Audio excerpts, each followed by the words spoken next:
ស្វាគមន៍បងប្អូនមកកាន់វីដេអូសម្រាប់អត្ថបទព័ត៌មានបាទនៅក្នុងវីដេអូនេះដែរយើងមានអត្ថបទព័ត៌មានមួយដែលមានចំណងជើងថា The Joint Statement of 27 December 2025 a mirror revealing who honors their commitments and who is walking away from the path of peace បាទ សេចក្តីថ្លែងការណ៍រួមកាលពីថ្ងៃទី27 ខែធ្នូឆ្នាំ2025គឺជាកញ្ចក់ដែលបង្ហាញឲ្យឃើញថាតើនរណាគេគឺជាអ្នកដែលគោរពហើយនរណាគេគឺជាអ្នកដែលងាកចេញពីផ្លូវនៃសន្តិភាព The article accusates the joint statement of 27 December 2025 is a significant agreement between Cambodia and Thailand, serving as a roadmap for maintaining peace and resolving border disputes through peaceful means and international law. បាទពាក្យក្នុងនេះដែលជាពាក្យកន្លឹះគឺមានពាក្យ significant យើងប្រែថាដែលសំខាន់ saving យើងអាចប្រែថាបំរើជាឬក៏ប្រើជា maintaining យើងប្រែថារក្សាអូខេអត្ថបទពិចារណកថាបានលើកឡើងថាកិច្ចព្រមព្រៀងសន្តិភាពកាលពីថ្ងៃទី27ខែធ្នូឆ្នាំ2025គឺជាកិច្ចព្រមព្រៀងដ៏សំខាន់មួយរវាងប្រទេសកម្ពុជាហើយនិងប្រទេសថៃដែលវាបានបំរើជាឬក៏ប្រើជាផ្លូវផែនទីសម្រាប់ការរក្សាសន្តិភាពនិងការដោះស្រាយជម្លោះតាមព្រំដែនតាមរយៈផ្លូវច្បាប់អន្តរជាតិនិងដោយសន្តិវិធី It highlights three key principles of the joint statement.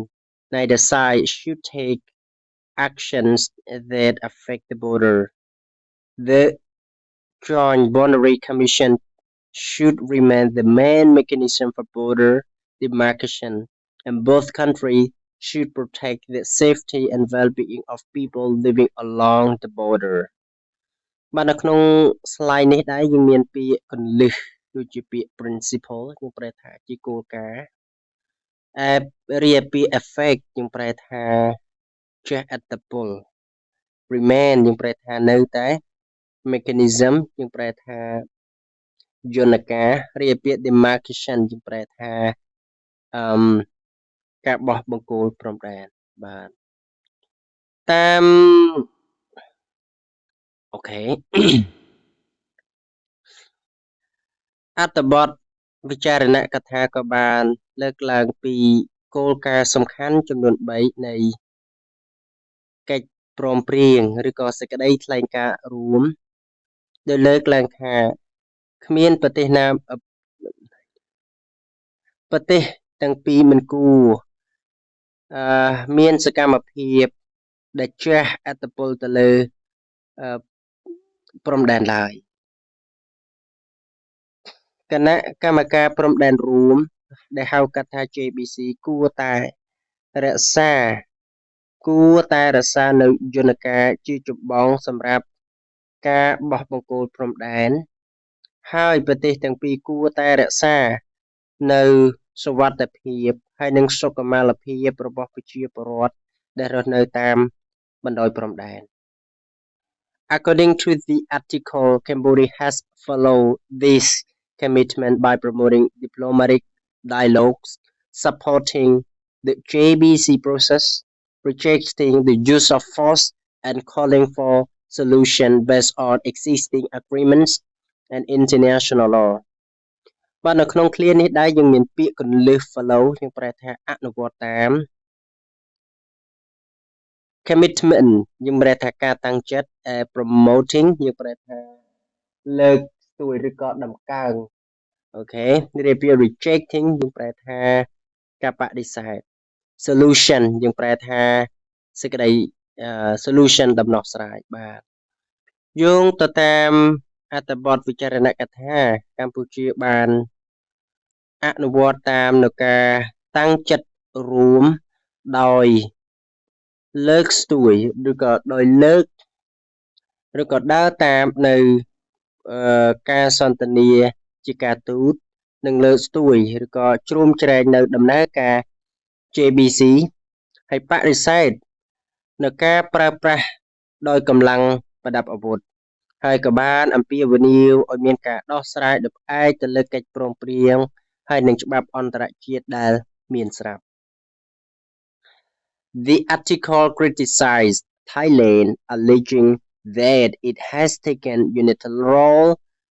action along the border, including reinforcing military positions, building structure, and creating new conditions on the ground, which it claims are inconsistent with the spirit of the joint statement.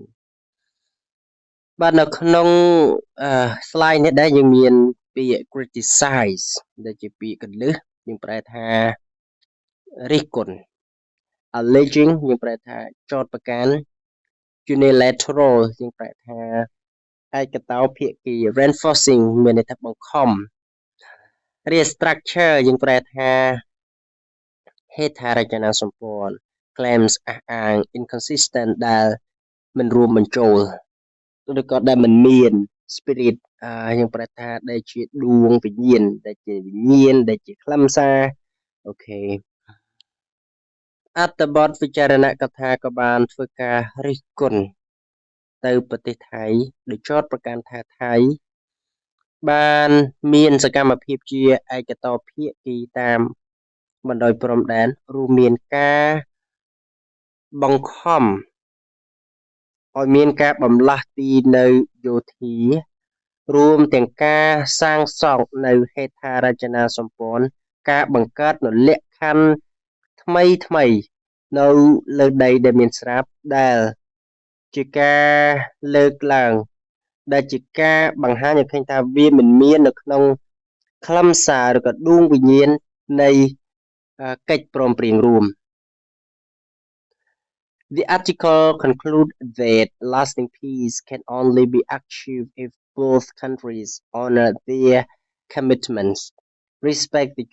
JBC mechanism, and avoid unilateral action.